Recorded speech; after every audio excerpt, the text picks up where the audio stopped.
Hello and welcome back to All Things Money. I'm your host, David Blain. During this segment, we're going to talk about Apple, an Apple computer company. You've probably heard of it, the iPods, iPads, Macs, that sort of thing. We're going to talk about Apple and their tax bill. But before we do, during the first two segments, we talked about sell in May and go away, a stock market sort of lore that permeates through Wall Street. We also talked about the high cost of kids' sports. If you missed those segments, catch us on 94.1 FM WNBU later in the week or cable TV 10, shown various times throughout the week here in New Bern. And if you don't have a chance to catch those shows, head on over to the web, dlblain.com, and there you'll find archives of the show after a week or so. Okay.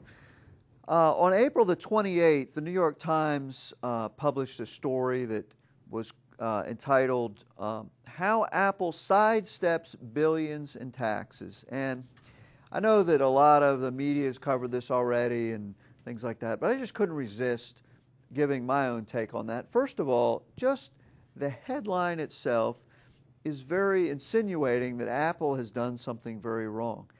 Apple sidesteps billions in taxes. If I wrote the article, it would say how Apple uses the current tax structure to legally minimize its tax bill to benefit its shareholders and enable it to pay its employees more money.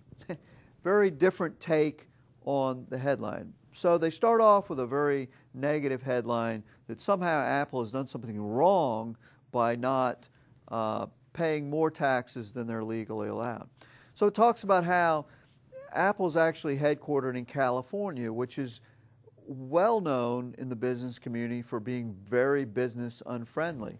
With Silicon Valley there, you have Google and Apple, Hewlett-Packard. A lot of companies are headquartered there because of the technology. But as these companies grow and they realize how to make money and they're successful in their product, they realize that California is a very unfriendly tax state. California's corporate tax rate is 8.84%, and in neighboring Nevada, it's 0. And so Apple has set up a subsidiary about 200 miles away from their headquarters in Reno, Nevada, where the corporate tax rate is 0. And they have done this throughout the world. They've set up subsidiaries, they set up companies in low tax states and countries throughout the world in order to minimize their tax bill. And they don't have many people in Reno, Nevada. They mostly manage the money that comes in from the profits of Apple there in Nevada. And so the gist of the story is that somehow Apple has done something wrong by minimizing its taxes. I mean, the reality is most corporations do this. And one of the things that I wanted to point out with this is, if a client comes to us with a tax situation, and we do a lot of tax planning, a lot of individual tax planning and some business tax planning, I've never had anyone walk in the door and say, I'd like to do some tax planning, but I'd like to see how much I can pay to the federal, state, and local governments. I want to try to maximize my tax bill. It just doesn't happen. And so for people to insinuate that Apple's doing something wrong, to me, is just ridiculous.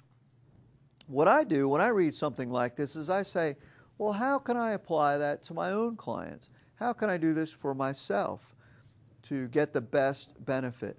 The simple thing about this is the tax code has become very complex, and when you have a strategy called the double Irish-Dutch sandwich, which is what Apple does with their Irish subsidiaries and running profits through Luxembourg and the Netherlands, whenever you have a tax structure like that, it tells me that it's not the company's fault, it's the fault of the people that are writing the tax laws. If you had a simple tax code that minimized the number of deductions, minimized the number of different methods to structuring your affairs, and have a simple, flat tax, that they would raise more revenue than something like this.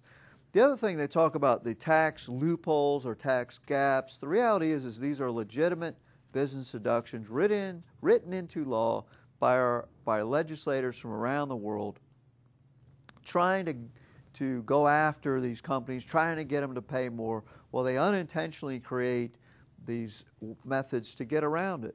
And the whole system is just absolutely ridiculous. Then you look at California, and the solution is so simple as make it friendly for the company to headquarter there. Lower the tax rate. And what people don't realize is when you're attacking the company, it's the people that work there. Apple's a very successful company, the largest company in the world right now. Tremendous profits, $40–50 billion of profits. They're rolling those profits into hiring more people, building more headquarters. In fact, there was a great story in here about before he died, Steve Jobs went to the Cupertino City Council last June, where the company's headquartered, seeking approval to build a new headquarters. And this one councilwoman, tried to zing him and saying, "See, I'm a simpleton," or no, she said that how could residents benefit? And I'm thinking, here is the world's largest company, headquartered in your little town of Cupertino, all the high-paid executives, the property taxes they pay, the people going out at lunch and eating in your restaurants. And she says, well, maybe Apple should provide free wireless to the city of Cupertino. And Steve Jobs said, "See, I'm a simpleton. I've always had this view that we pay taxes and the city should do those things. That's why we pay taxes. Now, if we get out of paying taxes, I'll be glad to put up Wi-Fi." And that's the point, is there isn't this magical pot of money that companies have to just give to governments. All the money comes from the people.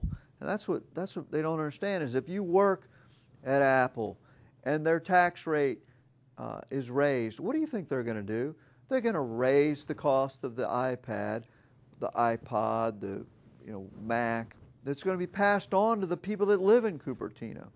If the taxes are raised, what are they going to do? They're going to offer less generous benefits, less generous raises, et cetera, to a lot of the people that live in Cupertino, California, and buy homes and pay property taxes. And so this whole circuitous argument is just absolutely ridiculous whenever I see this stuff.